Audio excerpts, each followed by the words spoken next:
Redfish Bluefish is assembled on point, and we're working on row number 2.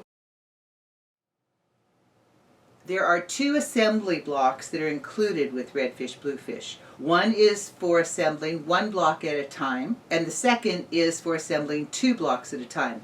The 2-block assembly requires your 360mm hoop, and that's the one that we're using for this video. I've just finished stitching out color break 1 in my assembly block. In this color break, we stitched out the placement guides for the blocks. Next, I'm going to stitch out my seam line guides in color break 2. I'm building my row from the bottom to the top. I do this because I find it easier to see the alignment points at the bottom of the hoop than at the top of the hoop when I'm working in such a large format. Color break 3 in this assembly block joins the 2 blocks we're working with together. The blocks that I'm going to be using are a water block and a white fish. When we're aligning blocks that have triangles, we know that the correct alignment point is going to be in the seam line. With this white fish, our alignment point is at the end of the seam line. I've advanced my needle position to the last stitch of the color break. I've removed all of the stabilizer from the block and pressed the diagonal seam open, and want you to notice that between the very corner point of the block and the last stitch sewn, there is a 1/4 inch space. The 1/4 inch is our seam allowance, and the last stitch of this seam line is our exact match point. I slid the opening at the edge of the seam up to the needle until it stopped, and now all I have to do is rotate the block into position.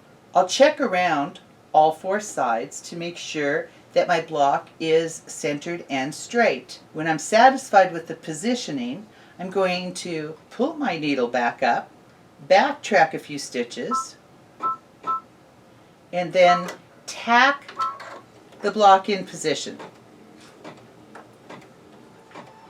I'm going to return to the color break we were working on, and I'm going to advance my needle until it is about in the center of the seam line so that I can make sure that this point is falling in the right place. We have a 1/4 inch seam allowance, and I want to make sure that when my needle comes across, it doesn't clip my point.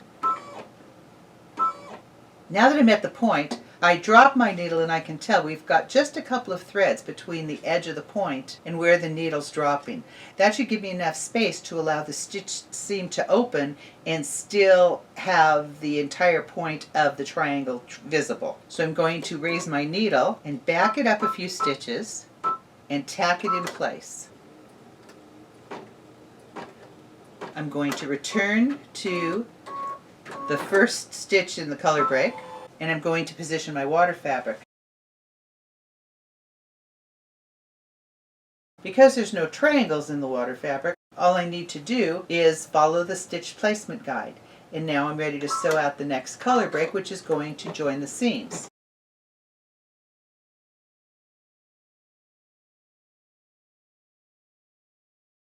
And that does it. So let's open it up and take a look. Looks perfect. All of our seam points are all showing completely. We still have our 1/4 inch seam allowance for when we join the rows together, and the few extra minutes it takes to align the block makes all the difference in the finished quilt.